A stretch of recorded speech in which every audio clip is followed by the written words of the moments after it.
It is your PrisonPlanet.tv memberships that fund so much of what we do here on this operation. And then we're more than happy for the TV show after it's aired live, then be leaked out onto the web to tens of millions of people. That's our goal.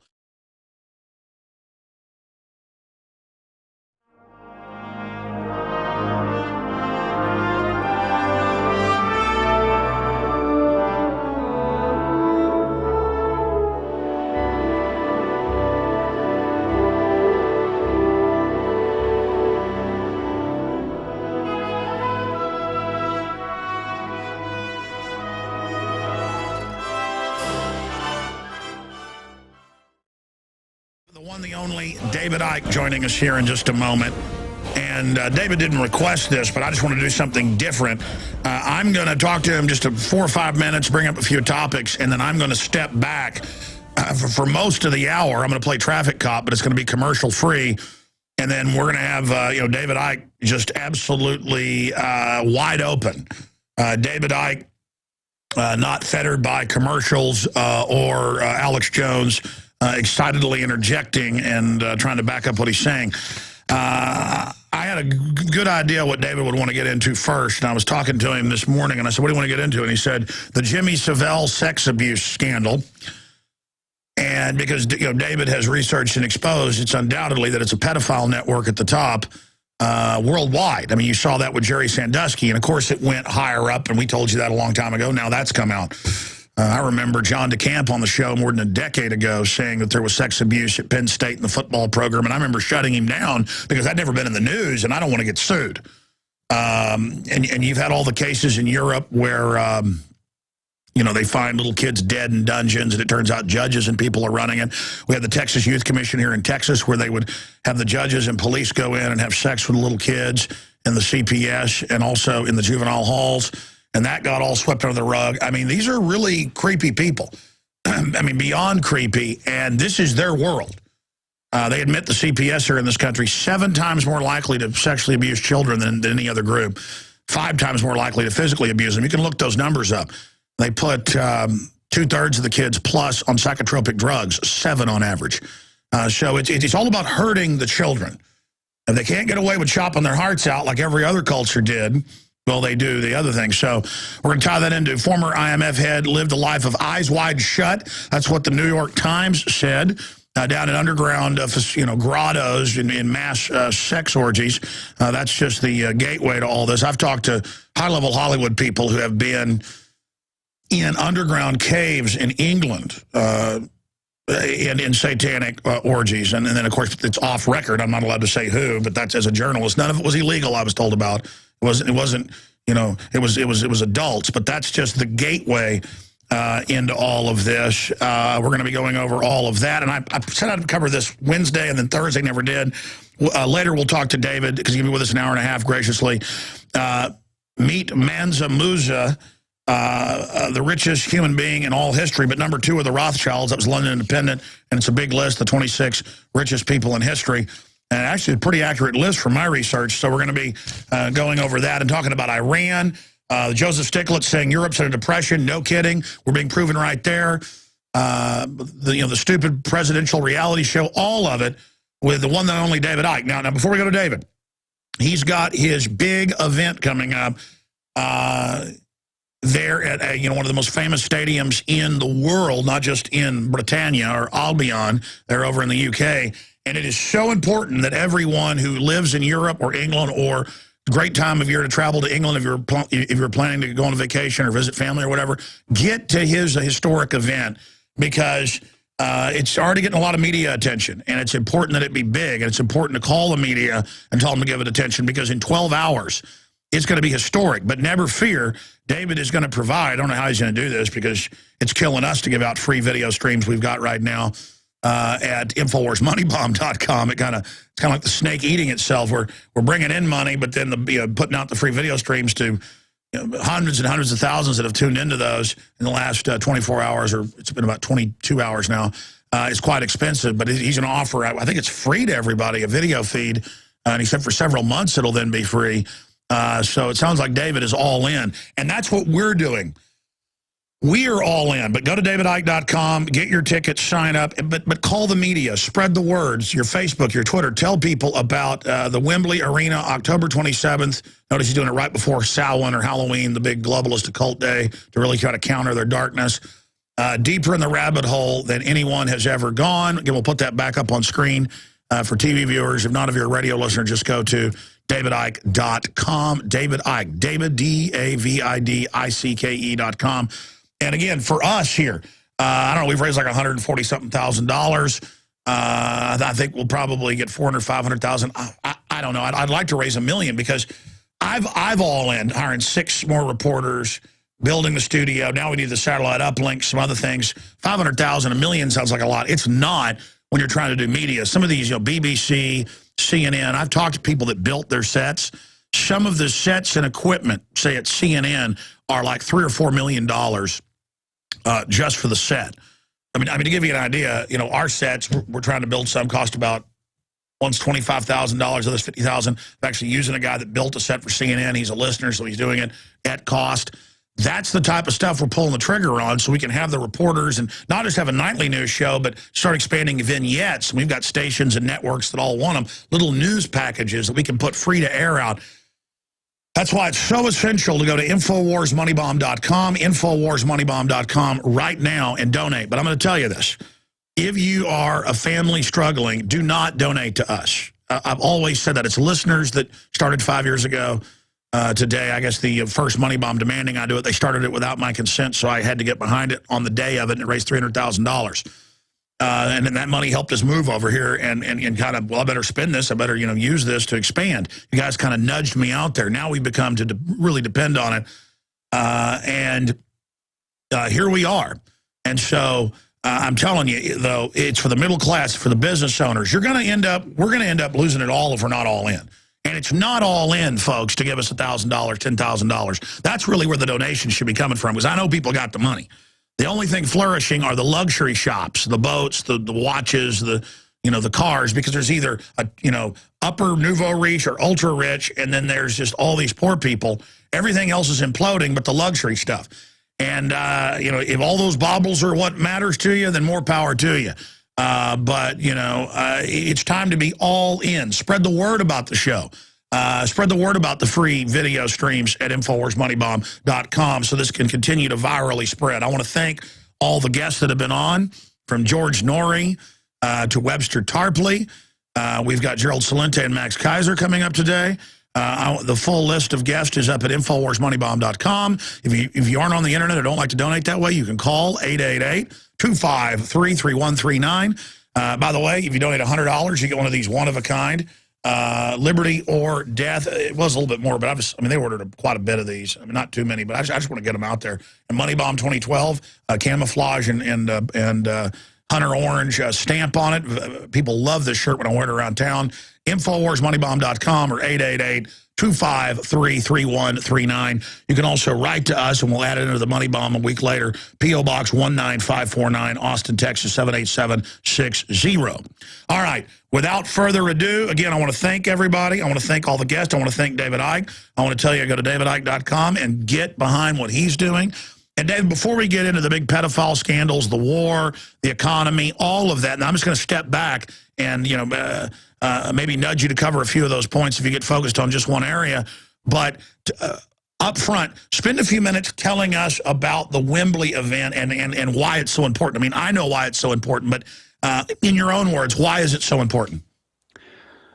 Well, Alex, in many ways, it's where my life's been going since I started on this road. I didn't realize it was until the last year or so, but it's the culmination of the work that I've done and the research that I've done up to this point. It's not the end of it. It's the start of a new era, but it's a culmination of nearly 25 years of research in 50-odd countries. And I wanted to get a large number of people together to make a statement to not just the mainstream media, but mainstream society that something's changing. I can remember not that long ago when the number of people that were coming to my events was in hundreds.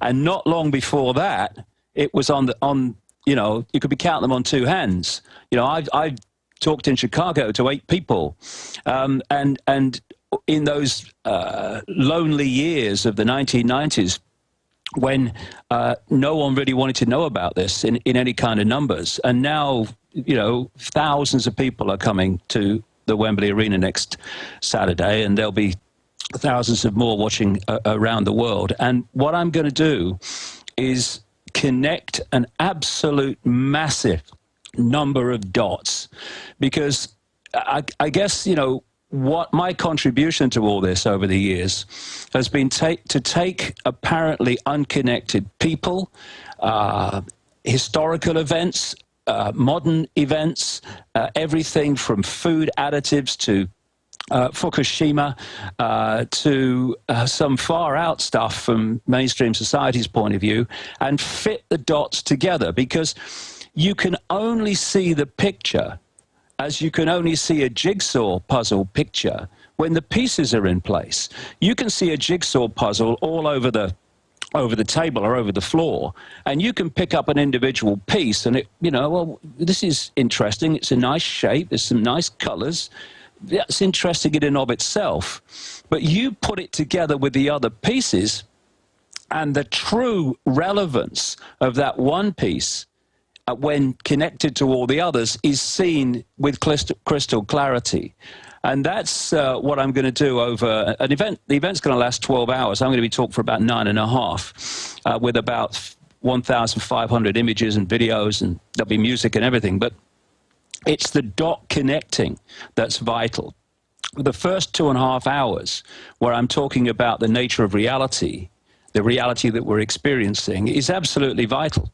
Because I would suggest I could, you know, talk a bit about that in this hour you've given me. But it's absolutely vital to understand the nature of the reality that we're experiencing, because without that, we cannot even begin to understand the true nature and depth of the conspiracy and the manipulation that we are being subjected to hour by hour. Because at the core of the core of the core of those who are at the center of these networks that are behind that, they understand what the nature of reality is. They understand how we interact with it. They understand how we manifest our sense of perception and our sense of daily reality. And if they have that knowledge and we don't, en masse, the human population, then, you know, we are a piece of cake to manipulate. And so all these different areas that appear completely unconnected must be connected for the picture to be seen. This is why science is a waste of space, mainstream science, because it's a series of disciplines where each discipline is focused on its own discipline, often competing with other disciplines for funding and prestige and all the rest of it, and they're not connecting the dots even of what they know. And when you do, you see a very, very different world. This is why, and a very different explanation of the world to mainstream science. This is why some, even mainstream scientists with a bit more of an open mind, are starting to look at some of the things I've been talking about all these years and realize that they do provide answers to apparently unanswerable great questions and great mysteries. They're not mysteries. They're mysteries only because the dots are not connected. It's so simple. And so over this 9.5 hours that I'll be speaking, I'll be strand by strand by strand putting the tapestry together, and whoa, will it make the world look different. But also, and this is I can say this with confidence because I've seen it happen to so many people all around the world. When they've heard this information put together, they will see the world with a clarity that they couldn't see before. Because the idea of the conspiracy is to keep the dots apart. Keep the dots apart, and then they won't see the picture. Keep the pieces in the jigsaw puzzle unconnected, and they won't see the picture.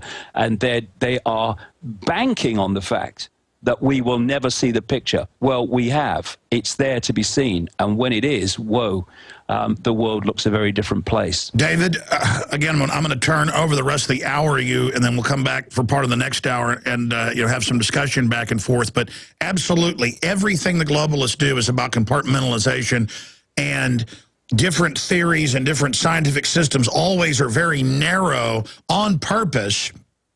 And the modern scientific method has become nothing but a fraud to actually keep people cloistered on very small little reservations. And then the master globalist, they absolutely are like moving at high speed compared to the general public who's frozen. And that's what I liken it to. Once you start understanding this and connecting more and more of the dots or the jigsaw puzzle, it's ridiculous, absolutely ridiculous how obvious all of this is. But then we have to understand the general public is, as you've said, in a trance-like medical daydream state. And it's just incredible what's happening, but more and more of the awakening is happening, so they're putting more of the fear in. But wherever you'd like to start, get into connecting some of the dots, or, I mean, one big dot right up front is you and others, and it just keeps coming out that at the highest levels of academia, government, law enforcement, you name it, media, you've got a bunch of Satanist, perverts, pedophiles, scum, devil worshippers, occultists, and they are running things, and they walk around smiling, crazed, because the general public is in a trance. It's like we're frozen, and they're these vampires walking around in real time. And then what do they think of people like you and I? I mean, I know they're scared of us. I've seen it myself, because we're not, completely frozen. And more and more, I look at the vampires, as I call them. They are now in slow motion, and people like you and I, and I'm not bragging. It's just this is what I'm perceiving. We're moving faster and faster. So it's not just that we're now up to their speed at many levels. We're way past them, and that's why they've always wanted to freeze us, is because they know we're so much more powerful than them. Yeah, well, would it help if I just connected a few dots and then which are not usually talked about, and then come round to the relevance to those dots of the pedophilia and the Satanism? Yes, sir. You've got the floor. I'm turning my mic off for 40 minutes. David Icke. All right, mate. Thanks a lot. I've just dropped my microphone, but I'm fine now. Okay. Well, I've been on this road for nearly 25 years, and I've walked the path with an open mind. Not a naive mind, an open mind. A mind that says, I'm not going to reject something just because it sounds far out. I'm not going to reject something because it is at odds with my belief system. I am going to let the information that I come across be my guide on what I accept to be true and what I do not.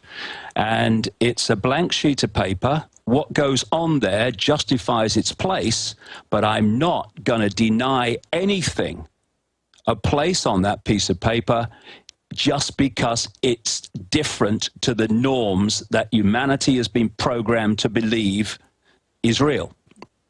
And so I'll just put this story together in a simplest way I can in the time we have. And at the Wembley Arena, I'm going to be going into this and so much more in great detail. Okay, the first thing that I think we need to understand the world is, what is the world? You know, we're born into the world, and we tend to accept the world as it is when we're born into it. So, yeah, well, everyone knows that, mate. It's always been like that. Well, maybe it hasn't. And maybe you've always thought it's like that because that's the only information you've ever been given. Let's look at it. Where'd you get your information from, okay? You're born, yeah? You come out of the womb, and you come into a family, yeah. Now, the family, your parents, have been through the same system that you're about to go through, and overwhelmingly there are, hallelujah, exceptions, but overwhelmingly they will have accepted what the system told them was real about history, about life, about reality, about all of it. Now, they're not being nasty people to you and telling you something they believe not to be true just because they don't like you. They're going to tell you in your formative years what they have been, I would say, programmed to believe is real. So they're doing it because they think what they're saying is right because the system's told them it's right. You then go into school. and you go through the smaller schools and the bigger schools and then into college and university. And through all that time, at different levels, are academics, professors and teachers who've been through the same system and then some to get to that level in academia. And therefore, they have taken on the same belief systems that the system has told them is real, be it science, be it academia, be it medicine, whatever. And now through your life, your young life, all those people, system software, are going to then tell you what is right, based on what they believe is right and what the curriculum has told them is right, and they have to follow the curriculum. If you accept that version of reality and you've got a good memory, you can be very good at passing exams, and the system will reward you then. It will say, oh, yes, here's a degree, and oh, Johnny's done ever so good at school. How has he done well at school? Well, he's told the system what it told him to believe, and he repeated it, and the system loves that, yeah. What happens if you challenge the system? Well, the authority figure, the teacher, all the rest of it is jumping in straight away. You know, you conform in the education system because it's programming you and preparing you to conform for the rest of your adult life. So where I'm going with this initially is, where do we get these belief systems from that we then take on for the rest of our lives is real, and then anyone like me who challenges that, sometimes majorly challenges it, he's got to be mad or crazy or something. No. I've just not accepted the system's version of events. And by system, I mean religious version of events, I mean science version of events, all of it. I've let the blank sheet of paper be my guide on what I believe based on the information justifying itself there. And when you do that and you erase what the system's told you, and you don't let the system's version of events be a constant 24/7 censor for anything outside of it, then the world looks a very different place, and your mind can now move. It's no longer in the prison cell of conformity. It's moving, it's expanding, it's getting insights, it's seeing things it didn't see before. And I found it very interesting that in 1984, in George Orwell's book, he made the point about history. And to summarize, he was basically saying, if you control history, you control the present. Because if you can manipulate and distort and outright lie about where we've come from, what we call history, then you are going to give people a totally distorted view of where they are, because they're going to see where they are as the culmination of where we've come from. So hijacking history has been fundamentally important. You look at the detailed evidence of the background, the Rockefellers and all these people hijacked the writing of history. So that blank sheet of paper I'm talking about also has history erased from it on the basis of what the system's version of history is, and history has to earn its place on the paper by evidence, by credible evidence, not by the system's version of events that we have to follow. And understanding history is fundamental to understanding where we are and what's going on and what's really behind this global conspiracy. So let me go through a story which I will back up with evidence at Wembley and in massive, massive evidence in my books. First of all, we need to, like I say, understand or appreciate the basics of the reality we're experiencing, even before we can understand the historical part of it. We look in the mirror and we think that we're looking at a body and the body is us. We look around the world and we think it's all very solid and all the rest of it. It's not solid. The world's not solid. You look at quantum physics and it will show you the world's not solid. it's supposed to be made up of atoms. This is what this solid desk is supposed to be, made up of atoms. Anyone seen it inside of an atom? It has no solidity whatsoever. You know, someone rightly said that if you take an atom to be the size of a cathedral, then the nucleus of the atom will be about the size of a 10-cent piece. And then you've got the electrons flying around the nucleus, and there is no solidity. It's just a pocket of energy, if you like. So how can the world be solid when it's made, we're told, of atoms that have no solidity? That's crazy. This is why what's happened with quantum physics, where they've shown this to be the case, that basically, if you look at it, the rest of mainstream science just goes on in its disciplines as if quantum physics doesn't exist. Well, I know the world's not solid, but it's going to be a lot of problem for all our belief system in science if we accept that it's not solid. So we'll carry on as if it is. You know, that's exactly what's happened. It's crazy. And thus, when you look deeper at it, the world is not solid. It is like I call it the cosmic internet. If you look at a room, you're sitting in a room and they've got the wireless internet. Okay, where is it? You can't see it. I tell you this, if you didn't have a computer to tune into that wireless internet and pull that information onto the screen as a reality, then people would ridicule anyone that said, you know, in this room, there's a wireless internet. It's a whole information field that can be accessed anywhere on the planet. You're mad. I can't see it. Well, there is a cosmic internet, which is based on the same basic principles. And it's an energetic field and fields of information. And we, through the human form, is a biological computer, are picking up and tuning in to that information field, and we're bringing it in to what we call the world, the solid world. You can look at the internet on a computer screen, going from website to website and website, and things can look very, very solid.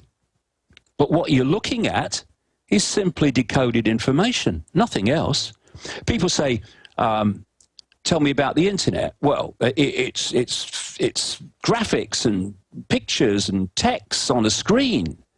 Well, yes, it is, but only on the screen. Everywhere else, the internet is electronic information and circuits. Only on the screen does it look like we think of the internet. Okay, tell me about television. Well, it's moving pictures on a screen. Well, yes, it is, but only on the screen. Everywhere else, it's information fields, be digital or frequency fields, whatever version it is. And the only place that this world that we think is outside of us and we think is so solid, the only place it exists is on our screen, which is inside the brain, inside the genetic structure of the body. And what's happening is that we are picking up vibrational information fields. The five senses, the ear, smell, touch, sight, are transforming that vibrational information into electrical information, which is then communicated to the brain, and the brain then constructs our reality based on the information, not only the information it's receiving, but how it decodes that information. Now, of course, the ear is the classic. You know, it picks up sound, which is just a vibrational field. It's turned into electrical information, goes to the brain, and only when the brain decodes that do we hear anything. Only when the brain decodes information coming, if you like, in through the eyes, do we see anything.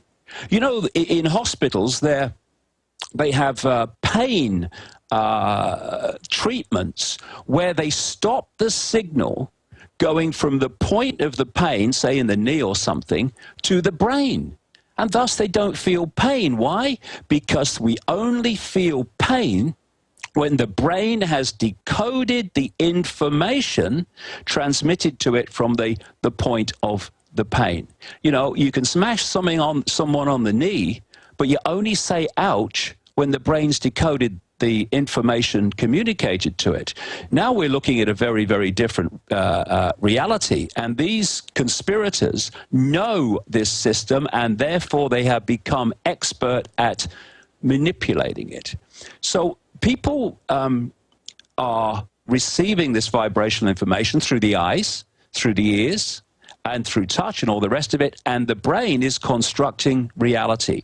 Now, what if you knew how to manipulate the brain's decoding system by putting in belief systems, and thus you were manipulating people's brains to decode the reality that you want them to decode? Not possible? Well, anyone been to a hypnotist's stage show? I've been to a number in my research and watch what goes on. What is happening? The hypnotist is putting a belief system into the brain, mind of the stooge on the stage. The person next to them is naked when they're not. There's an elephant in the audience. They're in a band or something.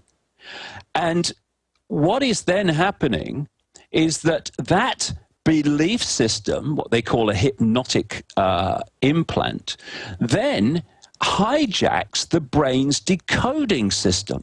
So therefore, it decodes reality, not into the reality that is really there. The woman next to them is not naked, but in line with the belief system.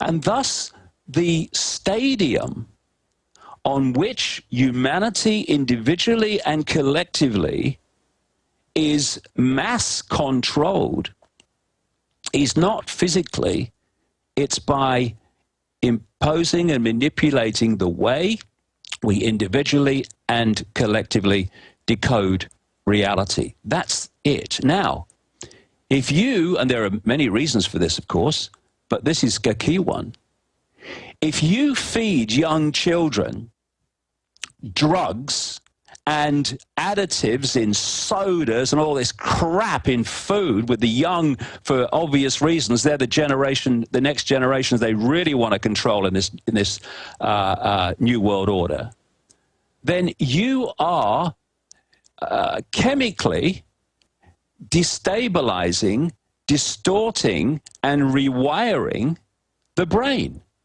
Thus, it is not going to decode reality in a sharp way that it normally would, left to its own devices. It's going to do it in a distorted way. It's going to do it in a way that lacks clarity, that lacks insight. You're turning people into zombies, in effect, by suppressing their true power to manifest and decode reality.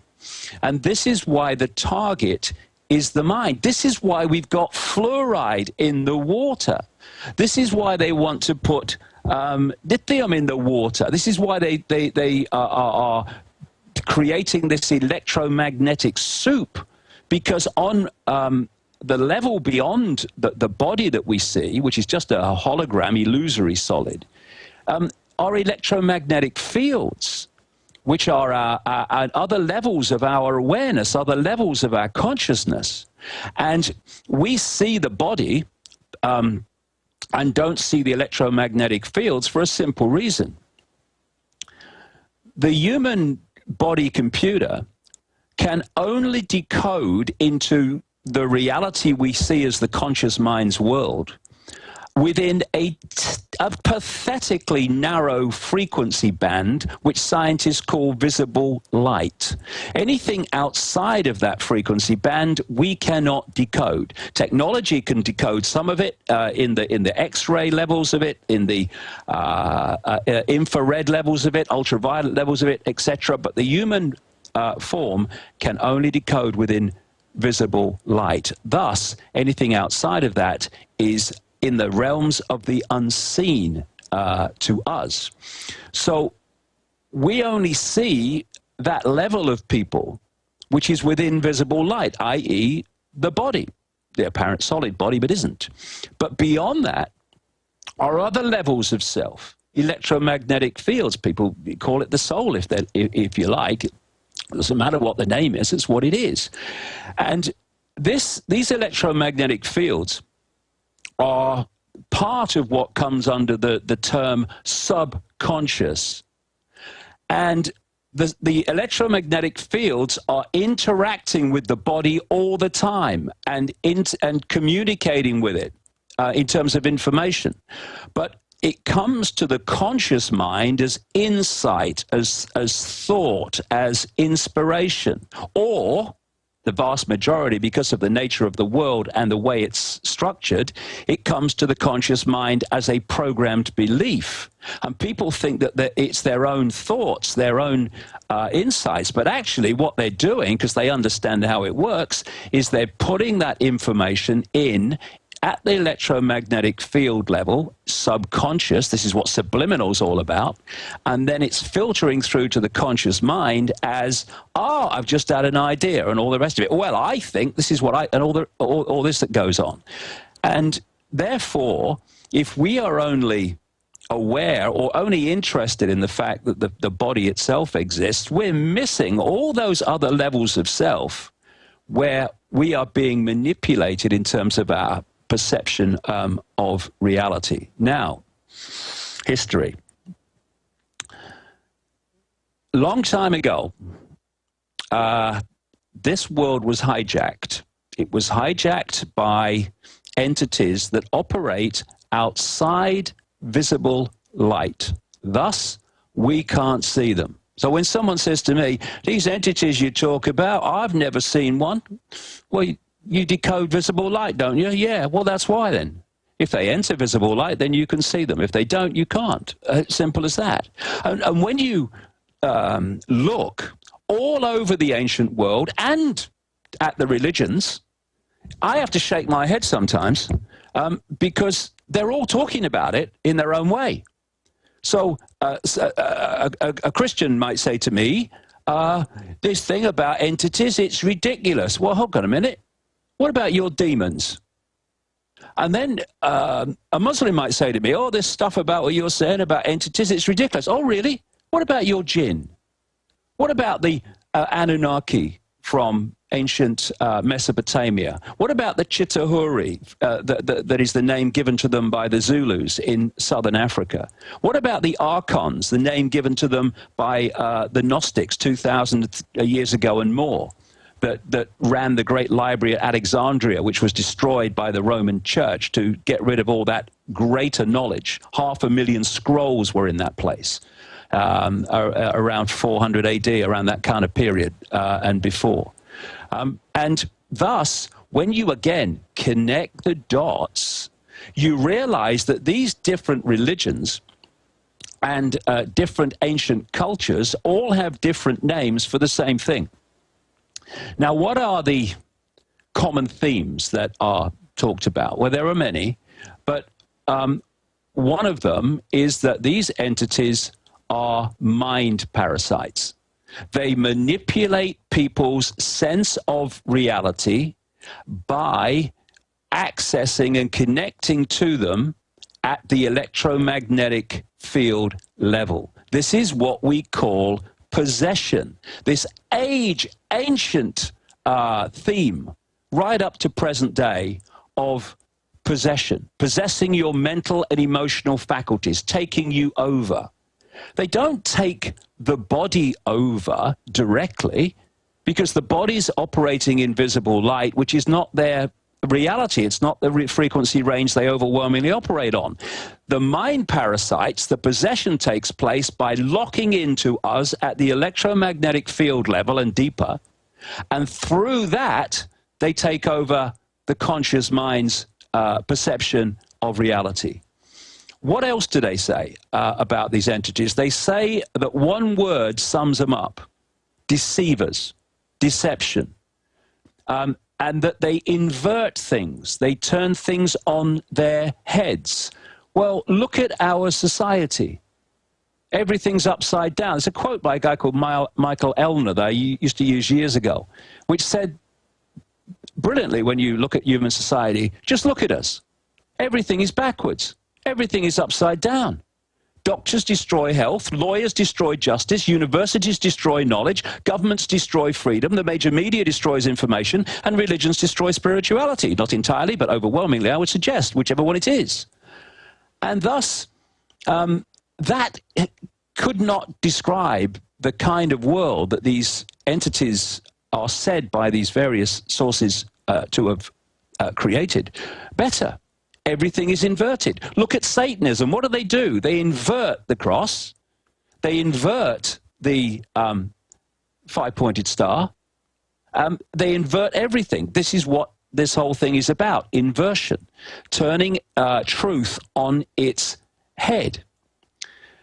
And to manipulate with invisible light in the world that we're interacting with, while being entities operating outside visible light, they have middle men and women operating in apparent human bodies, but actually they're hybrids between the entity's vibrational state and human visible light.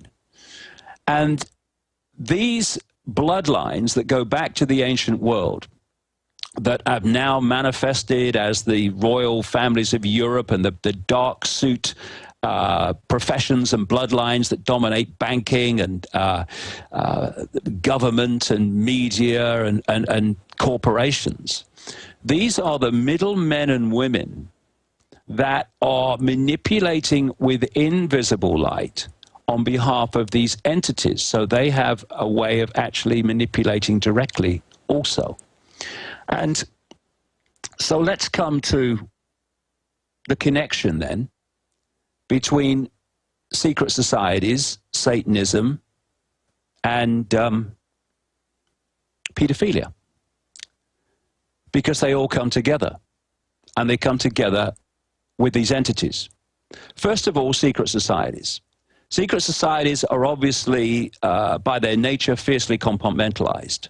And that means the vast majority, even within secret societies, are clueless about what's really controlling the secret society and its direction. Just down the road from me here, in this little town that I live on, this island just off the English coast, this island, it's called the Isle of Wight. My goodness me, the number of Freemasonic lodges here, head of population, is a joke. It's ridiculous. You go a little place, Masonic Lodge, next little place, Masonic Lodge. Anyway, during the summer, the one down the road from me has an open day. An open day, because they want to say we're open, you know. So I went along. They're a bit surprised to see me, but I went along. And I questioned them, you know, politely and nicely about their symbols and what they meant and what their history was. Clueless about what the secret society there have been. One of them for 30 years is actually all about. And some of them came to a talk I did on the Isle of Wight a few weeks later, and were rather taken aback when I explained what the symbols really mean. They had not a clue. And therefore, even within a secret society, only a tiny few at the core of the core know the real story.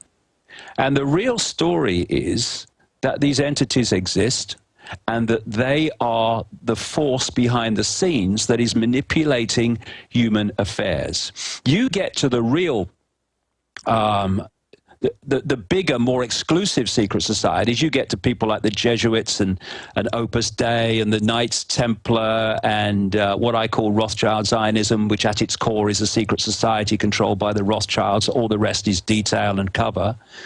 And you will have a lot more understanding, and at the core, total understanding of what the real force behind this is. So the secret societies are to keep compartmentalized from the public the real story. So then we come to Satanism. Well, what is Satanism? Satanism is worship of these entities. You know, and it's when they do human sacrifices, these entities outside of visible light, but connecting into on the electromagnetic field level, they are stealing and feeding off the energy of terror that that is released in these rituals. They are systematically done and built up and built up and built up. This is why today these people are doing the same rituals they did in Babylon and the ancient world, because there's a certain sequence that creates a certain outcome. And what they want in the victim is absolute terror. And the entities are feeding off that energy on an electromagnetic level as it comes, as it's generated by the terror. And also, that terror puts an adrenaline, a particular adrenaline in the blood, and that's what the Satanists within visible light, within the ritual, actually are drinking. And this connects us into pedophilia. The energy, these entities are feeding off human energy. When Morpheus in the Matrix symbolically held up the battery and said that the machines have turned humans into one of these, that was a profound truth in terms of what's really happening. They feed off our energy. Now, everything has a frequency. And if you have a frequency yourself, a frequency range, you can only absorb energy in that frequency range. Otherwise, it passes through you. Never the twain shall meet, just like radio stations can share the same space but not interfere with each other. And their frequency range resonates to the same frequency range as what I call low vibrational human emotion: fear, anxiety, hatred, terror. All these things are within that frequency range. So the more that humans can be manipulated to generate fear, anxiety, my goodness me, how many excuses are we given for it, the more energy they are absorbing. But this brings us round to pedophilia, which also connects into the same thing. Because the energy these entities want more than anything else is the energy of children before puberty. You know, we see puberty as a hormonal change, and in this visible light holographic realm, it is. But actually, the hormonal change is just a visible light level expression of a vibrational information change going on at the deeper energetic levels of the child. And they want the child's energy before that change takes place. It's a particular purity to them. And thus, when we look back into history and we see this common theme of sacrificing young virgins to the gods, young virgins was simply code for children, and the gods was code for these entities operating outside of visible light and our ability to see them, though they can enter briefly, and that's when some people have some strange experiences. And so what's happening is that the pedophiles are possessed people. They're possessed at the electromagnetic level, and what is stimulated within them, and in some of this bloodlines is absolutely genetic as well, is an obsession and an addiction to sex with children. Why? Because when the person is having sex with the child, the entity, the possessing entity, is using the pedophile as merely a conduit to draw off that child's energy, to draw off that child's life force. And therefore, wherever you find the possessed bloodlines of these hybrid bloodline networks that are representatives of these entities within visible light, you will find pedophiles galore, you will find Satanists galore, and you will find initiates of secret societies galore, normally all three, certainly with the top ones. And this is where it comes from. This is why it is, why the ratio of Satanists to the so-called upper levels of society and power is vastly greater than it is in the general population. And therefore, wherever I have researched, anywhere in the world, people in real positions of power, I have found them almost always, without almost exception, to be members of very significant secret societies, to be great numbers of them pedophiles, and great numbers of them to be Satanists. And, you know, these people that run Satanism, they're not guys from the street. There was a guy called David Berkowitz, the son of Sam Killer in New York, who, when he went to jail for it, started a series of correspondence with a Christian minister, in which he held his hand up and said, yes, I did it, but I was a front for a satanic coven cult. And he said in one of his letters, Satanists are peculiar people. They aren't ignorant peasants or semi-literate natives. Rather, their ranks are filled with doctors, lawyers, businessmen, and basically highly responsible citizens. They are not a careless group or apt to make mistakes, but they are secretive and bonded together by a common need and desire to mete out havoc on society. It was Aleister Crowley who said, I want blasphemy, murder, rape, revolution, anything bad. What comes from blasphemy, murder, rape, revolution, anything bad? Low vibrational human energy, which these entities can feed off. This is why the society has been structured to generate that energy all the time. A war, imagine a war. And the energy, the low vibrational energy that is generated from pepper bombing a city of civilians or a world war. And there was a Swiss banker who last year told a Russian magazine, a magazine called Noviden, he was talking about Satanists in banking. And he said, these people are corrupt, sick in their minds, so sick they are full of vices, and those vices are kept under wraps on their orders. Many are into Satanism.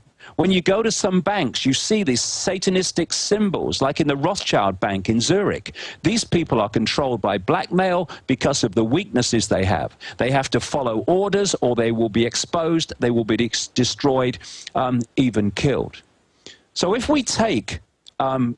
and so much more comes from this, which I'll go into in Wembley to explain the world that we're living in and why they do what they do. But if we take this situation that Alex mentioned earlier about this story in Britain relating to a man called Jimmy Savile.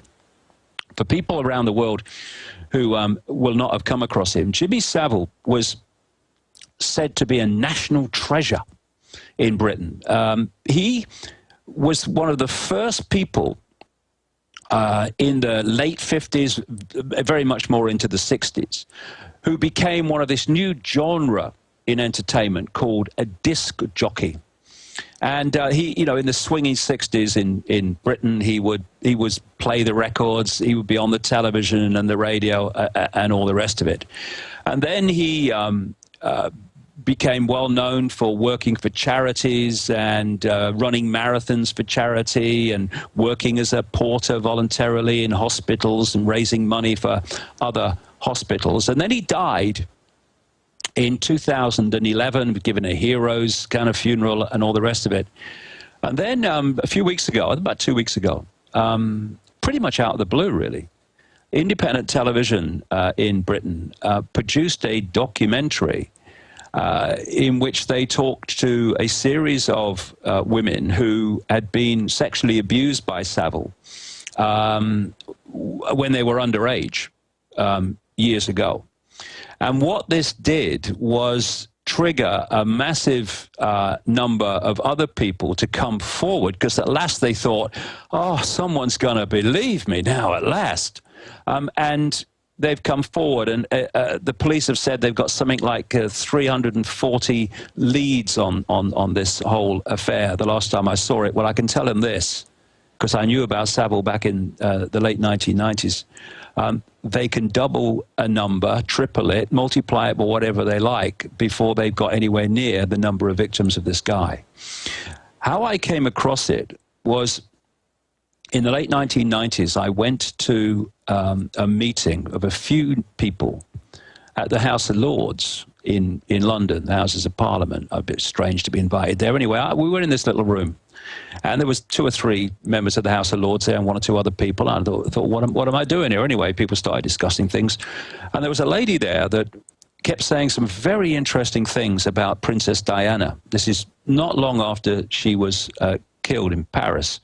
We're talking probably late 1997, maybe into 98.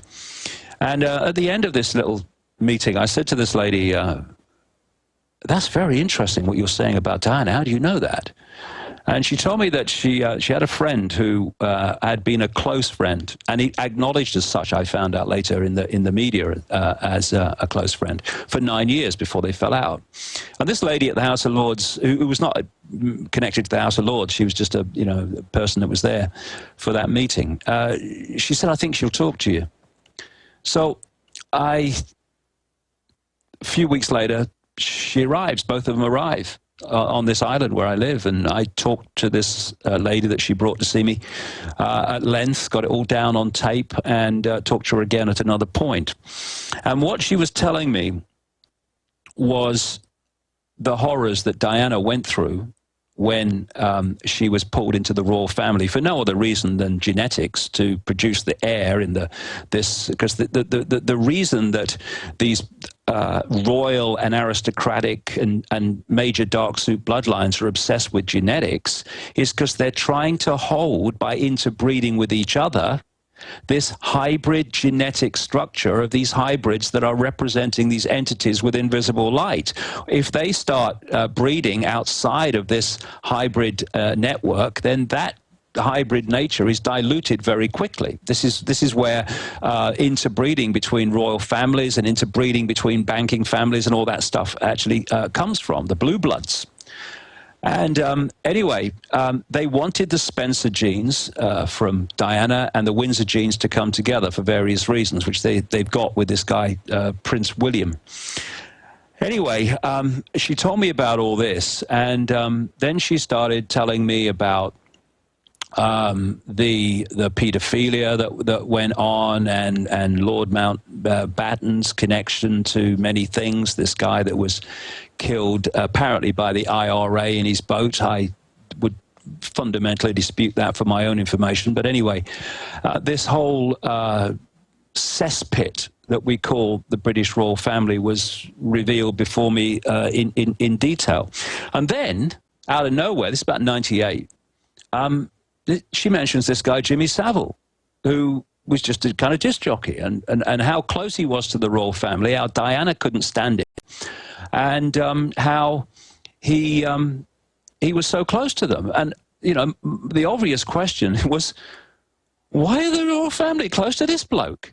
And then I was told not only about Savile and paedophilia, I was told about his necrophilia, his addiction to sex with dead bodies. And this suddenly, whoa, here we go. Why does this guy volunteer as a porter in hospitals? Well, they have mortuaries, that's why. And it's now, as a result of this television program, it's coming out that Savile actually was into his charities to get access to children. Well, it's something else. He was in the hospitals to get access to dead people. And these people, these bloodlines are beyond anyone's normal imagination of sick, I can't tell you.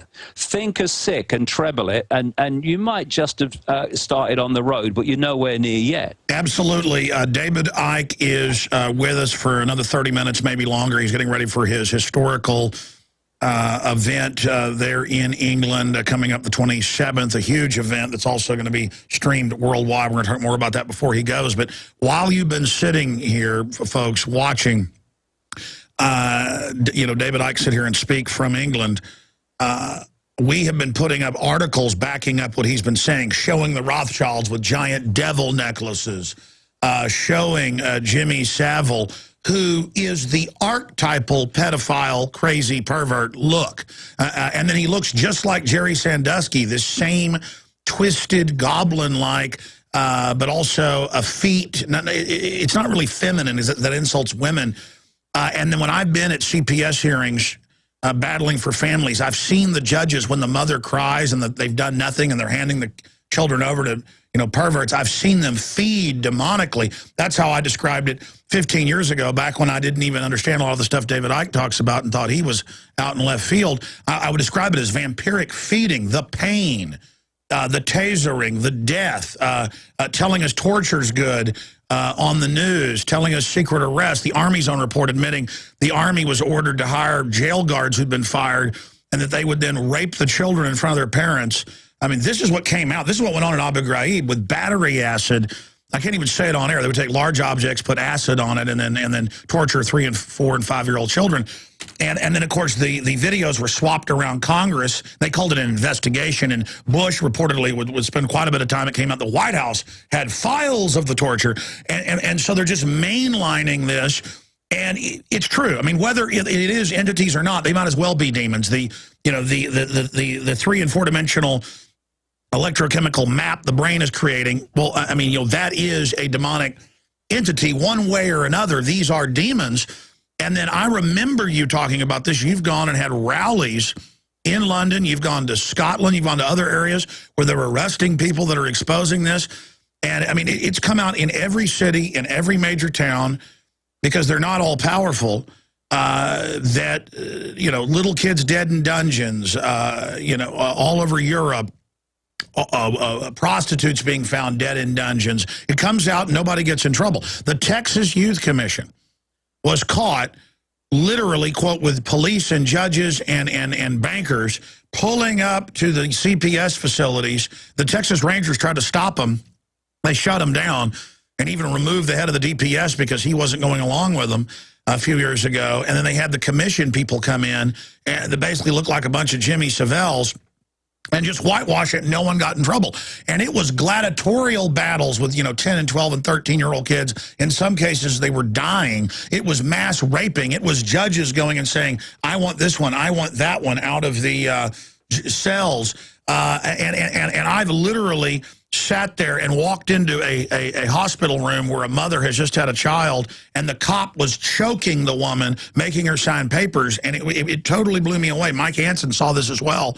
I mean, and the average person doesn't know, or when they come and get you, I'm now ranting here, when they come for you, your neighbor's not going to care and is just going to stand down, well, that's the authorities. And it's a worldwide network. Every culture gets taken over by them. I don't care if it was ancient Asian cultures, Mesoamerican, Babylonian, Roman. The Greeks had human sacrifice, throwing babies and virgins in, that just means young women, into the volcano god on the Big Island in Hawaii. Every culture sacrifices children. And the Druids, all of them, and we have a child torturing, raping, murdering guild in control, and yes, demons are driving them. And people say, oh, David Icke, he's so kooky saying this. That's what every culture says. They're saying you're wrong, and they're so upset by you, David, because you are obviously onto something. But, I mean, I know off record you talked about this, and you talked about People Entertainment and people at BBC are pedophiles. And you've had rallies exposing it, and now it's all coming out, and it's in the news that this guy hung out with the royals. And let's put his image up. I mean, talk about a demon. And then I'll put back up Jerry Sandusky with his little fangs. David, just amazing. I mean, I've had my little rant there after 40 minutes sitting back and listening to you. Please comment on what I'm saying and where they're going. I mean, as you said, the whole world is designed, and it looks like it's upside down from those of us that have love and compassion and honor and duty and, love good things. That's ugly to them. That's why the most popular art is dead babies. I see beautiful women all over Austin now with zombie dead baby tattoos as the coolest thing. And the New York Times admits that the most popular art for 2 decades running with the rich stockbrokers and bankers is, $35 million for a crystal skull with semen all over it. I hate to say things like this. Or Schwarzenegger goes to Germany and buys photos of dead babies and little girls dressed up in Nazi outfits. We've actually shown these photos on air. And they were describing in one article how the rich buy this and they say, well, it's an offering to something so beautiful. They're saying, we're putting a premium on a crucifix and a bucket of urine. We're putting a premium on cans of elephant dung. I mean, it's about worshiping the ugliness, David Icke. Yes, it is. And when you look at what is said about these entities, they have no creative imagination. They do not have creativity. They're like robotic. And this stuff with transhumanism and putting technology into bodies to upgrade them, humans, is all about making us more like them. It's about control. Yeah, and also making us more like them by taking away what we have that they don't have, which is this creativity. I mean, all this stuff that is fed to children and adults in the food and the water is all suppressing creativity. Therefore, anything that is an expression of them, an expression of those that are possessed by them, will be, by definition, ugly. It's interesting too, Alex, you know, that I've been saying for years and years and years, way back into the 1990s, that these bloodlines drink the blood of children and vampire the energy of children because it rejuvenates them. And this is why so many of them live so long. It's also they get treatment we don't get in general population. But this is a big part of why some of these people, a lot of these people, live so long. I mean, look, Queen Mother, 102, Queen, currently 86, Prince Philip, currently 91, David Rockefeller, 97, Father George Bush, 88, Henry Kissinger, 89. And there's a story that I saw this very day, where researchers are saying that in experiments on mice, they found that older mice are rejuvenated by being infused with blood from young mice. Vampires, vampire mice. Yeah, so that what they're doing, and now so many things have happened actually in the last 10 days. By the way, I put a photo of Jimmy Savile on. He literally looks like Emperor Palpatine. He is the textbook demon Nosferatu goblin creature. Yeah. So what they're saying here is absolutely right. They don't realize the significance of it. That if you do, these people do drink the blood of children, and it reinvigorates them. It gives them the life force of youth, which gives them longer lives. But you mentioned Savile there, and there's a big important point here, Alex. What is happening at the moment in Britain, and it's all in the media, I mean, it's everywhere here, Jimmy Savile, and all the stuff coming out. But it's basically being held at the level that here was a stunningly widespread pedophile over decades and all over the country. And it's being kept to overwhelmingly to the fact he's a famous pedophile that's been exposed. The bigger story behind that is not being focused on, although I'm doing my best to get it out there. And that is that he was a procurer of children for rich and famous people. So was Sandusky. That's now being confirmed. I mean, and again, he ran a giant program helping at-risk kids. That's kids they'd already drugged up and stuff. Now they're saying in our news they want to drug all children with Ritalin and Prozac. They're going to improve us. And it shows kids with huge zombie eyes, you know, huge black circles saying this is wonderful. And let's institutionalize everyone. Let's just, I mean, it's just, oh, and let's have weirdos like Sandusky ruling over us. I mean, you can look at Sandusky. You can look at Savile. Their bodies are manifesting the demonic entity, the parasite entity that's literally attached to their cerebellum.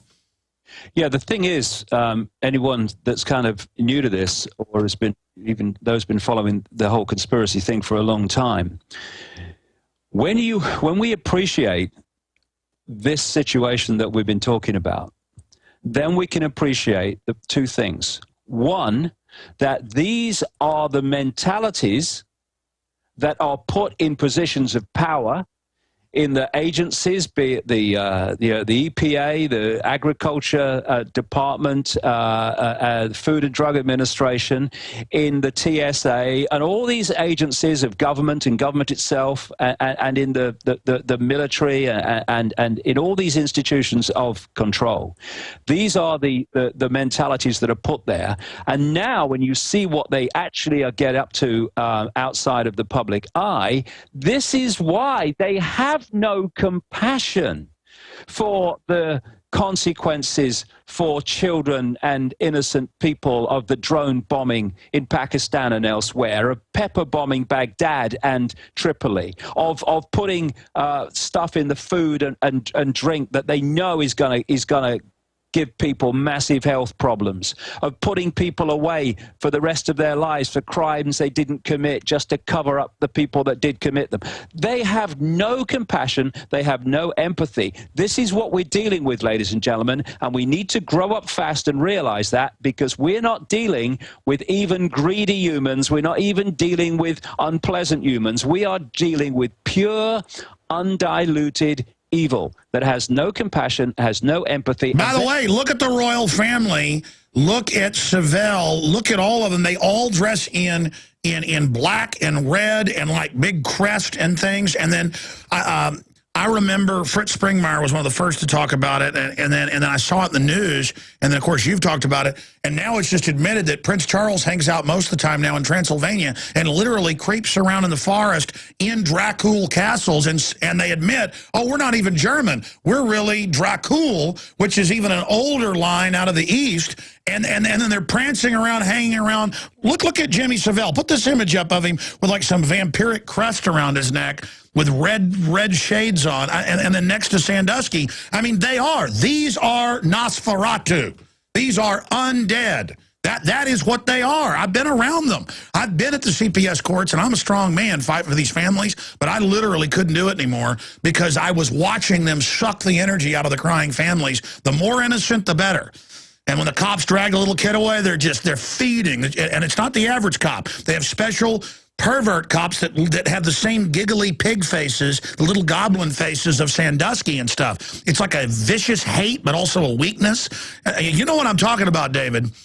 Yeah, the thing that you just mentioned, Prince Charles and Vlad Dracul and the family from whom Bram Stoker gleaned his Dracula. Dracul. Exactly, and it was all related to reptilian imagery, and they were members of an elite order going back to ancient Egypt, probably further, called the Order of the Dragon, its short name anyway. And this is a point I made earlier, if you remember, about I talked about entities possessing these pedophiles, and I also mentioned about the fact that in many cases it was genetic as well. The attraction, the desire for sex with children was genetic. Well, it is, because you see, these particular hybrid bloodlines have a different information field to the rest of the population. They're not the same. And thus, it is absolutely in line with what I've been saying all these years, that the British royal family should be genetically related to the Dracos in Romania. I mean, you know, this is where it is. I mean, Mary of Teck, the grandmother of the present queen, was directly related to the sister, one of the Dracul sisters. And so... Wait a minute. It came out even in the Daily Mail last year that just in the last 100 years, the royals were eating body parts of people, and they have the groom of the stool that saves in these underground things all of their excrement that is basically worshipped. I mean, that's what they built, giant palaces, under them people worshiping their crap. If people, and they're going to, but if people, when people realize who the British royal family really are, who the Bush family really are, who the Rockefellers really are, who the Rothschilds really are, and all these people, they are going to be beyond shocked. But going on for the Savile story, the procurer of children part of his whole deal is very, very important, because around the media and people in general in Britain at the moment, they're saying, how come there were people reporting into the police and nothing was done? How come that he worked at the BBC all those years, and people in management who were given rumours about him and what have you, and what he was doing on BBC premises, by the way, some of it, but he was left alone.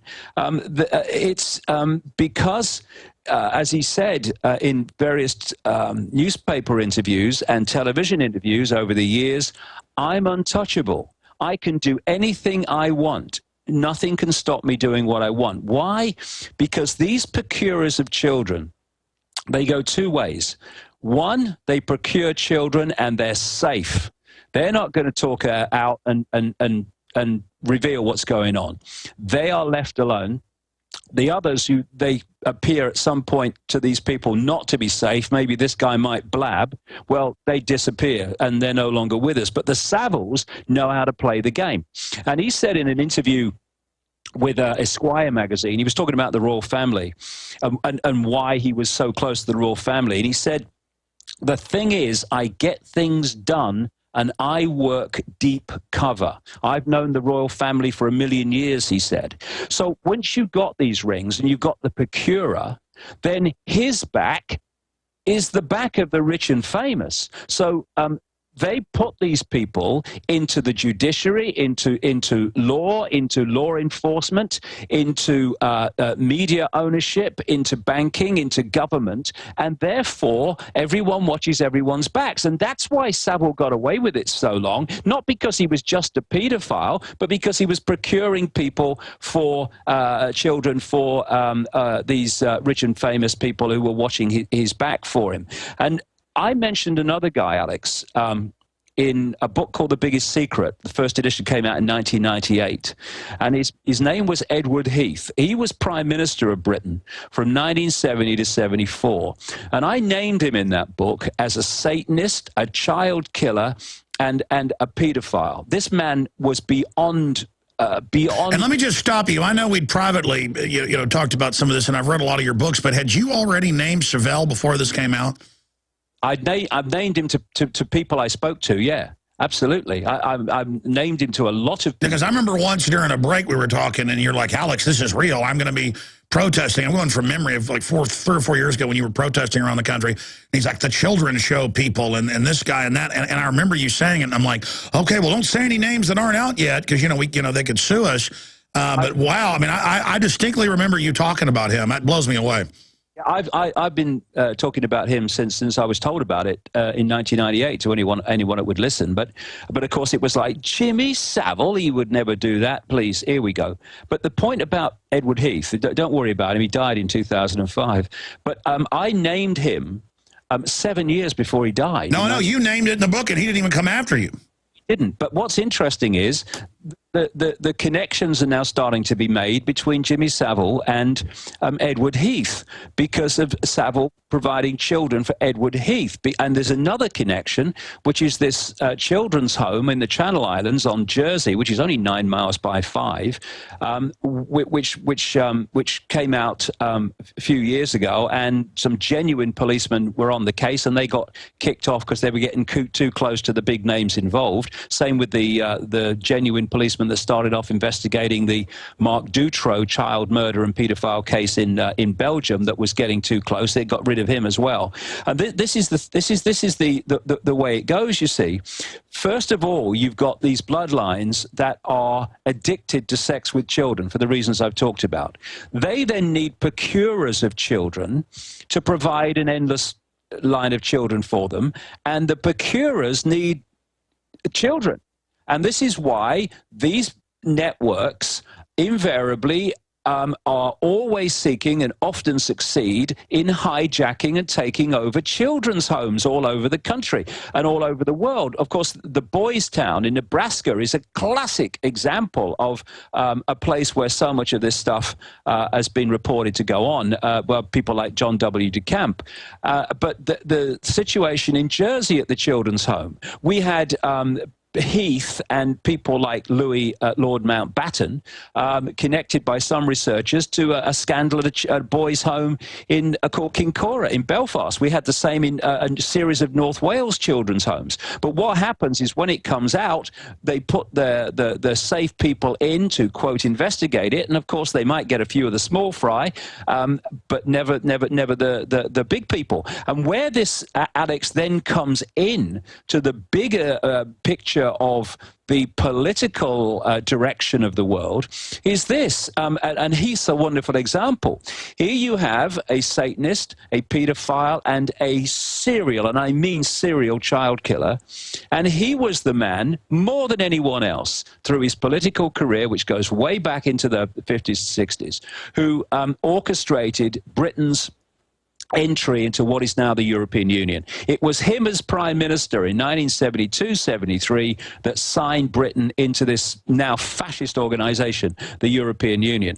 Because, you see, he may have well done it because he was one of them and agreed with it. That may well have been the case with Heath. But once you've got these people, these pedophiles, in positions of power, and you in the shadows know that because you're involved with it, well, Mr. Heath or Mr. whoever, this is going to be your policy on foreign affairs. This is going to be your policy on finance, etc., etc. Oh, you don't fancy that? Oh, well, I've got a list of those children.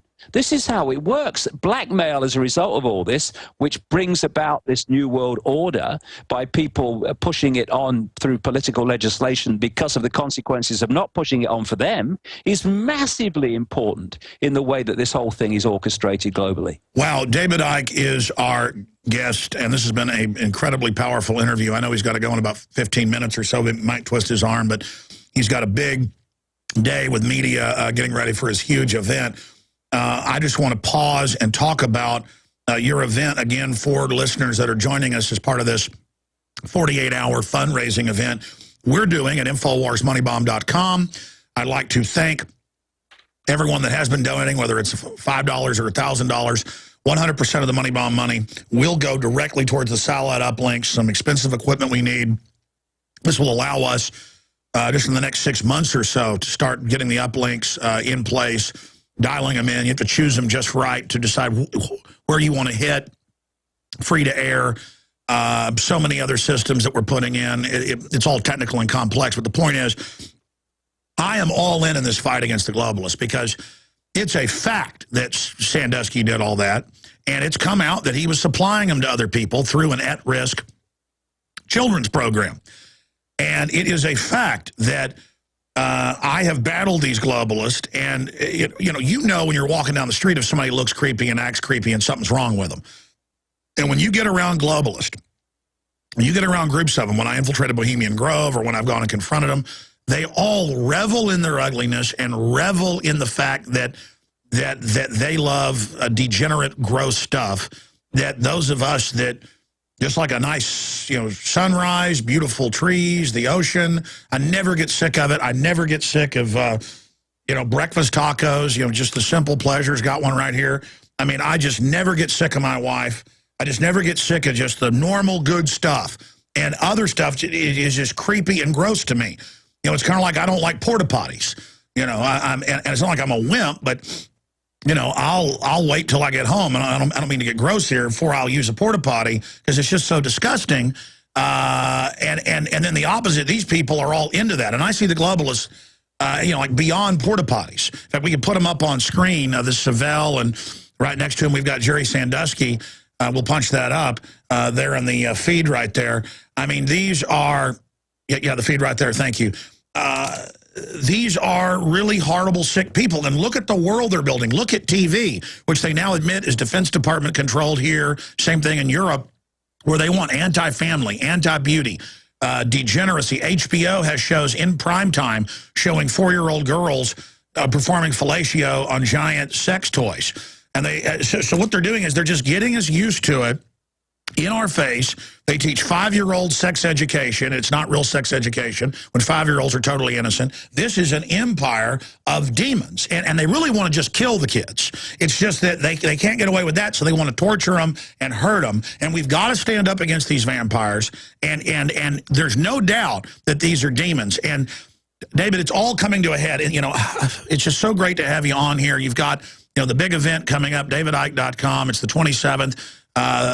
And I want you to talk about that. But for listeners, this is one of the only places where you're going to hear people like David Icke and so many others that have the will to tell the truth and expose this evil. And it's so important to spread the word about Infowars.com and PrisonPlanet.com. It is so important to buy the books, to buy the ProPure water filters and get them discounted at InfoWarsStore.com. That's a donation, too. Plus, it's something you need. It's so important to take action, because all money is a symbol of energy, and the globalists control us through the money. But when you willfully give it to good causes, and there's not really many true ones out there, so much of it's controlled, then it literally can move mountains. So again, InfoWarsMoneyBomb.com or 888-253-3139. If you'd like to call and talk to folks and donate here, to people directly inside the office, 888-253-3139. You can get PrisonPlanet.tv subscriptions for $5.95 a month. That's really 6 memberships for the price of one. We need to point that out. You can use the username and passcode, 6 different people simultaneously. My book, Paul Watson's book, 16, 17 years of material, up there 9.5 years, PrisonPlanet.tv. The free video streams at InfoWarsMoneyBomb.com right now. Twitter that out, Facebook that out, tell your friends, tell your family. I tweeted an hour ago that, or more, that David Icke was on with us. But David, before we get into the geopolitical, the economic, where the world's going, now that we've covered at the heart who these people are, and I'm glad you went there because that's what I was actually planning to bring up with you. It's amazing how we're almost always on the same page. David, I have good discernment. My heart knows you're a real, pure guy who really believes in what he's saying. And even if I don't agree with everything you're breaking down, it's because it's my own perspective. I just really know that you are wreaking havoc against these people and doing that through love and through enlightenment and unlocking minds. And I tell you, if I wasn't holding down the fort here with 51 crew members and everything I'm doing, I would come over to England and be part of your big event. It's going to be so historical. Tell people about that. And again, if they can't make it, there'll be video streams at davidicke.com. I plan to link to them at Infowars.com. Yeah, what I've talked about, and I've been on now for just over about an hour and a half, just about, is scratch the surface. I mean, it's massive stuff, but there is so many dots to connect, which brings this whole world that we daily experience into crystal clarity.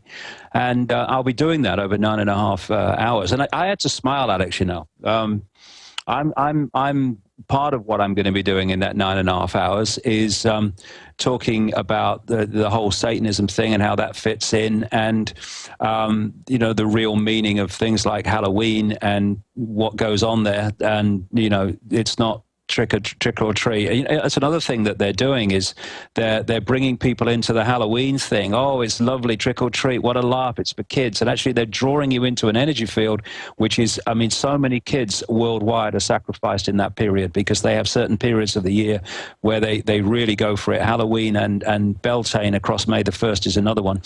And I'm going to be talking about the need to let go of fear. And I'm talking all day on Saturday, the 27th of October. And the following night, on the same stage at the Wembley Arena, is Alice Cooper with his Halloween Night of Fear show. As Morpheus said in The Matrix, fate, it seems, is not without a sense of irony.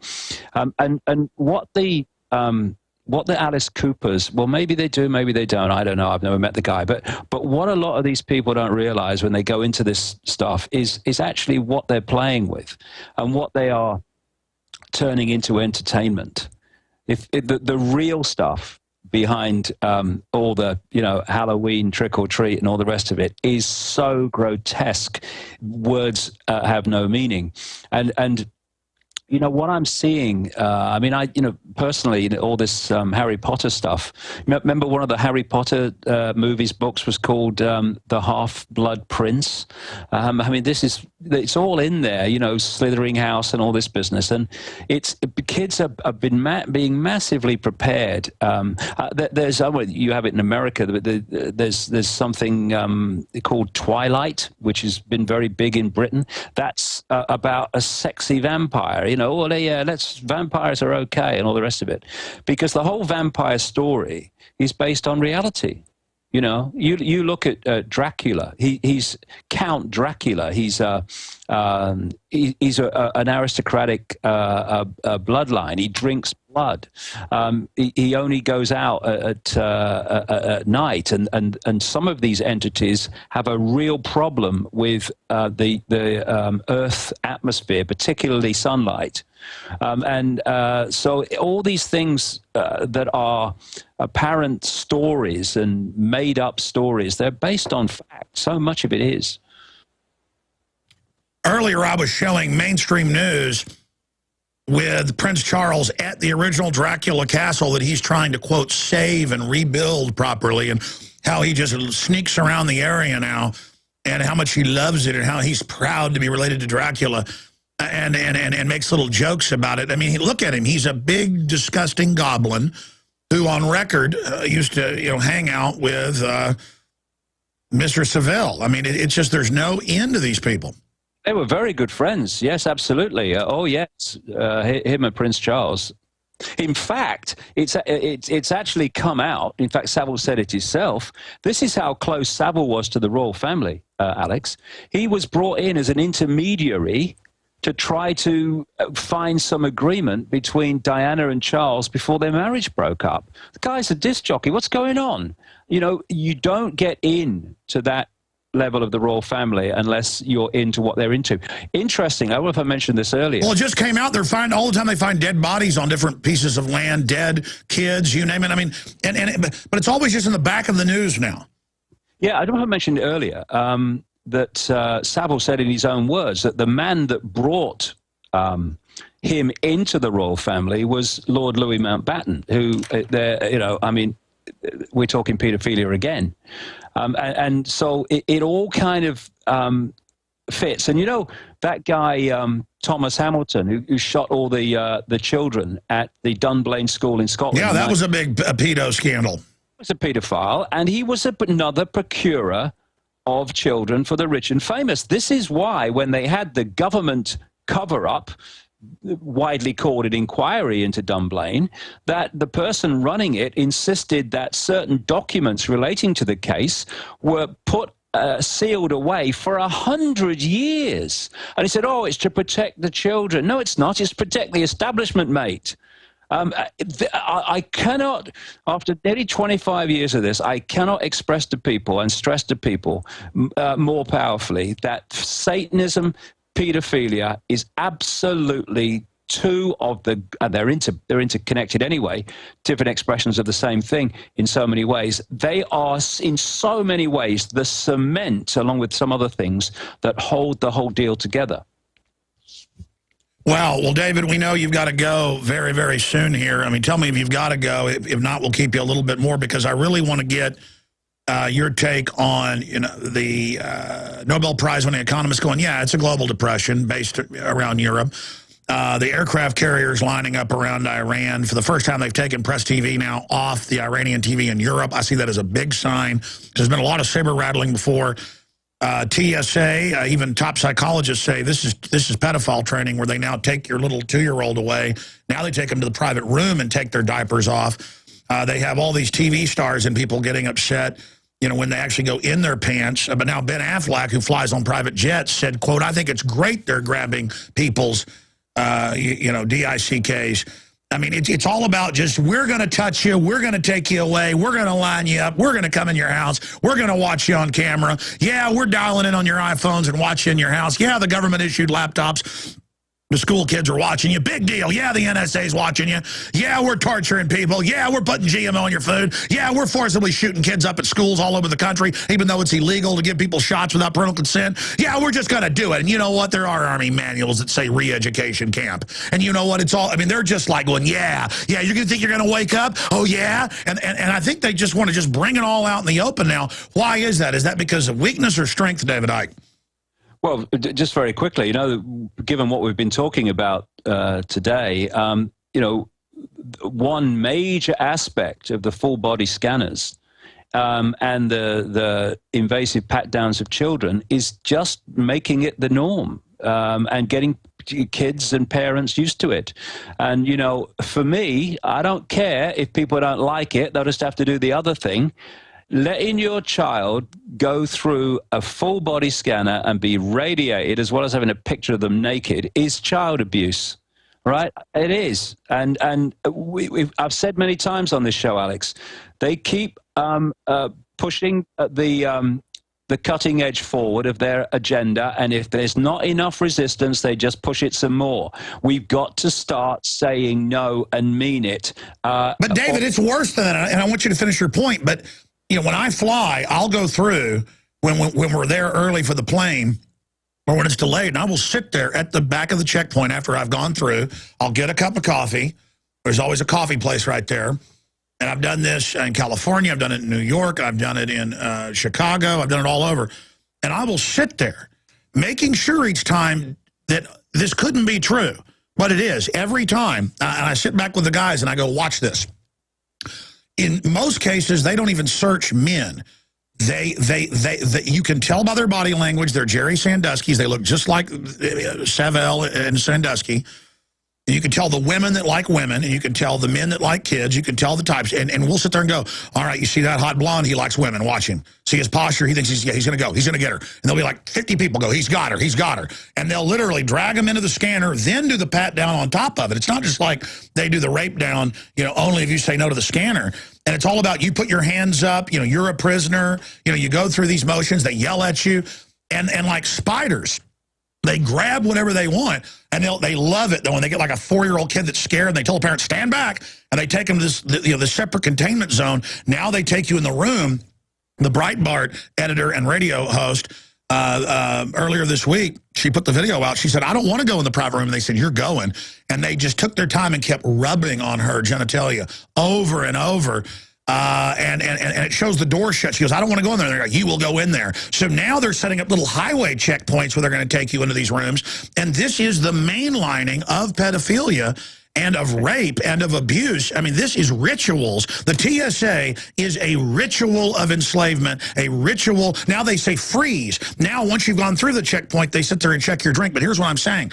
I have sat there and watched them do the scanner, do the thing, and it's women and children, women and children, women and children. There's something, a man's energy, especially when they know the men are mad. They don't like that. It's the fact that they love it, the domination. And these are literally, many of them, ghouls who just like the domination. I mean, this is hell on earth that is beginning here right in front of us. I'm sorry, David, go ahead. Yes, and if we think it's bad now, well, this ain't where they want to end it. This is just a stepping stone to where they want to go. So therefore, people, we either draw a line now or we stop complaining, because this is just the start of it in many ways. It's the start of it out in the open. Now, why is it out in the open? Well, it could well be because they're now reaching a point of imposing this stuff that it can almost not be anything but out in the open. See, when you want to bring in a transformed society where certain things are the norm and accepted, then you have to reach the point where you start doing them as a norm. And it's the point that we're at now.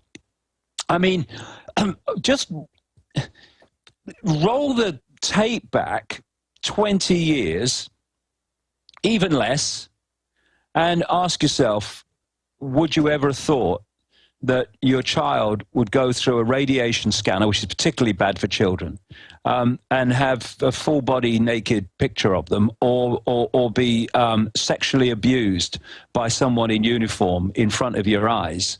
I mean, would anyone have believed that? No way. No, that had never happened. I tell you what. When you were saying the TV presenters and people where you're secretly bringing children to the Royals, people thought you were crazy. I remember reading one of your books and reading that and going, this is too much, but no one sued you. And now it's just all coming out.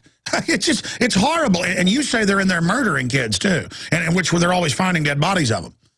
Oh, yeah. I mean, the number of children worldwide that get murdered is unbelievable. I was approached by a lady, an American lady, funnily enough, who had read in my book about Ted Heath. And she gave me a very, very detailed account of her experience of Ted Heath some years ago when she was a kid. She said her father was a very close friend of Ted Heath, and that's the only reason she survived.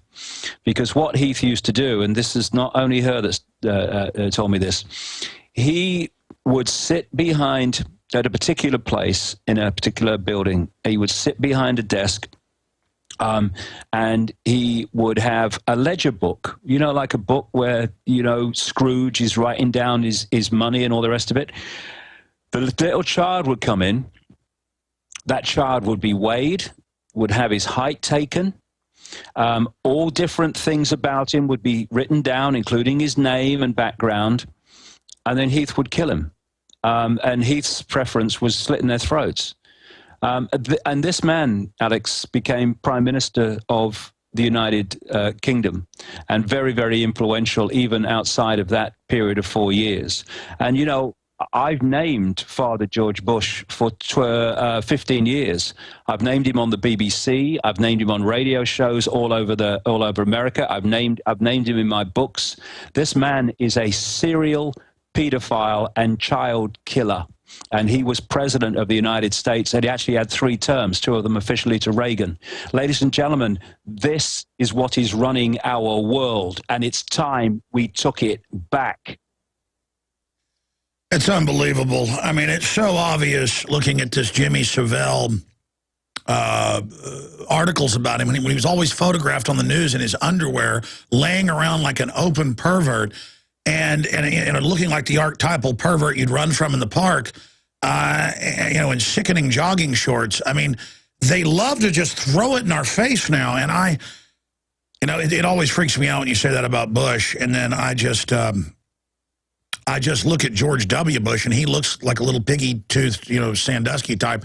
I don't even know what to do at this point. I mean, these people, how are you still alive if this is accurate?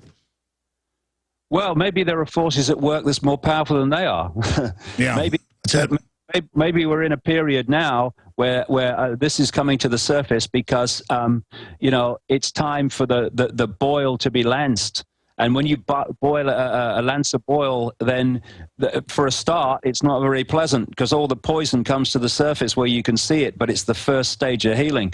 And we, first of all, as a human race, have got to come to terms with the situation we're in, and we've got to come to terms with the nature of the evil that is manipulating our world and manipulating our lives.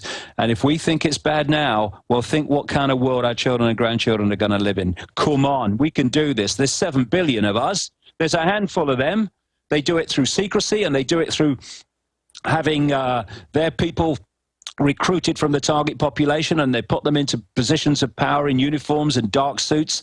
Most of them haven't got a clue of the big picture. They just do as they're told, and they're, you know, because it suits them.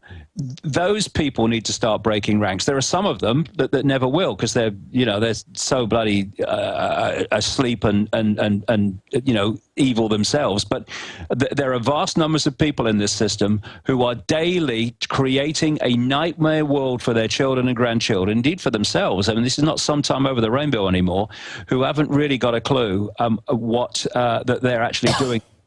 Listen, ignorance is no longer an excuse, because the information is there. Now, if you want to look the other way, that's a choice, but don't tell me you didn't know, because it's there. Now, what are you going to do? Are you going to go on working and doing what your buddy told within it, so that these people we're talking about today, this level of unspeakable evil, goes on creating an ever greater nightmare for the human family? Are you going to still do that? Or are you going to say enough? You're going to look your children and grandchildren in the eyes and say enough. I'm not doing this anymore. And if I'm going to stay in this job, I am going to do it for the benefit of humanity, not for the benefit of that evil which seeks to enslave humanity. Same with you in uniform, by the way.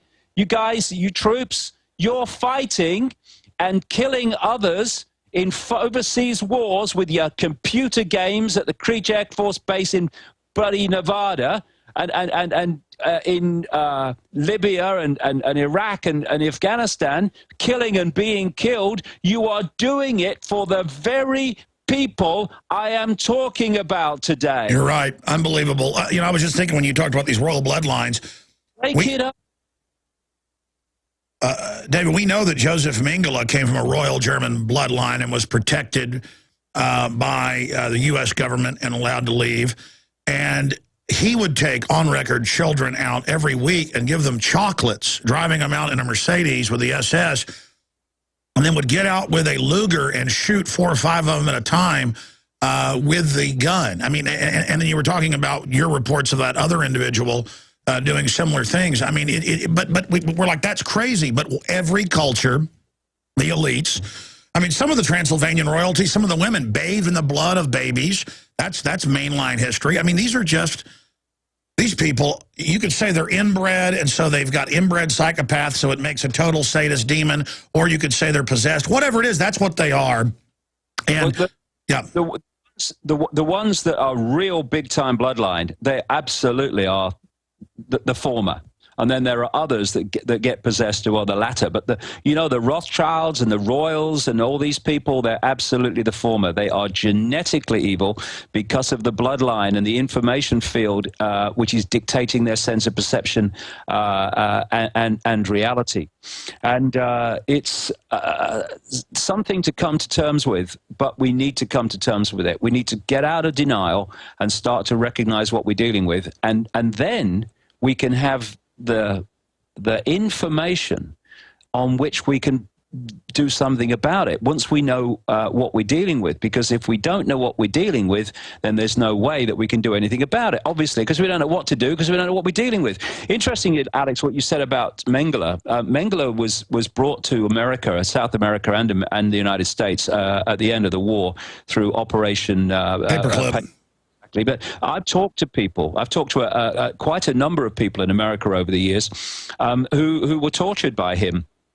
He operated in the United States with full knowledge of the authorities, because the bloodline network in Germany under the Nazis and the bloodline network in America under the Rockefellers, etc., same network, just a different location. So when they brought these people from Germany after the war, the Nazis and stuff, to America, they were mates. They were part of the same deal, part of the same whole agenda. And he operated, Mengele, in America under the name Dr. Green.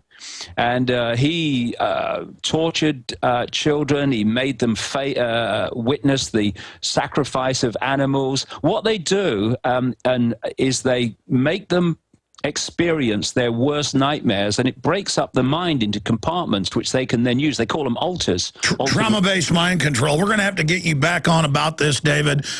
Very powerful information. I'm glad you're having this big Wimbledon event, davidicke.com. Everybody needs to support that. And I'm told it's going well. I'm told a lot of people are coming. A lot of people are coming, yeah. And I want to make it a focus to take the information and connect the dots to the point where the bigger picture is actually seen, within which what we experience with our conscious minds every day can be put in a totally new perspective. And it's like this, Alex, if you're in a movie theater and you want to change the movie on the screen, it's no good shouting at the screen. You've got to find out where the movie's being projected from and change it there. And then what's being reflected on the screen will change, i.e. our world will change. And it's going into these deep, deep levels of in the rabbit hole, where you finally start to access where it's coming from. And if we can stop it there, then the projection stops, everything changes. Exactly. And there's 7 billion of us. How many globalists? Rothkopf said there's 6,000 superclass minions of 20 families, and he's the head of the Kissinger Group, or was. He thought I was the other Alex S. Jones, and came on like 4 or 5 years ago and still did the interview and was trying to convince me how great world government was. But 6,000 minions, 20 families, I mean, we can beat them. Yeah, this is why they've had to work so hard to divide and rule the target population. They've done it by playing religions off against each other, political persuasions off against each other, races off against each other, countries off against each other, cultures off against each other, even football teams off against each other in places like Europe, football fans off against each other. Anything that can divide and rule the target population is good for more compartmentalization. davidicke.com. David, we're going to play a video here before we go back and come back with Gerald Celente, folks. It's the 24-hour, 48-hour InfoWars, MoneyBomb.com transmission. Please donate at InfoWarsMoneyBomb.com if you think this type of information is important. You realize how rare it is to even have a forum, period, to cover this, much less this big. And the courage that David Icke and my crew and everybody else has. Please donate. Please support us. InfoWarsMoneyBomb.com so we can build a bigger and more powerful weapon system to fire the truth at the enemy. David Icke, look forward to watching your event and then having you on in the aftermath. After it, I'd like to talk to you here while this video plays and talk to you about just one item. But thank you so much for your courage, David. And the world is a much better place because you're in it. Well, it's very kind of you, mate. You just do your best, and tomorrow you do your best even more. That's all you can do, and then what happens, happens. But come on, we can do this. We can, and we've got to be all in. The enemy is all in. We've got to be all in. Okay, we're going to be back in about 10 minutes with Gerald Celente, and that's David Icke of DavidIcke.com. I'm Alex Jones of InfoWarsMoneyBomb.com. Once a year, please support it. Be part of history. That small action together can move mountains to help us get the TV show out there on the cable and other systems, satellite systems. We'll be right back with Gerald Celente. It's the 48-hour transmission. David Icke was just our guest for an amazing hour and 40-minute plus interview. We'll be right back.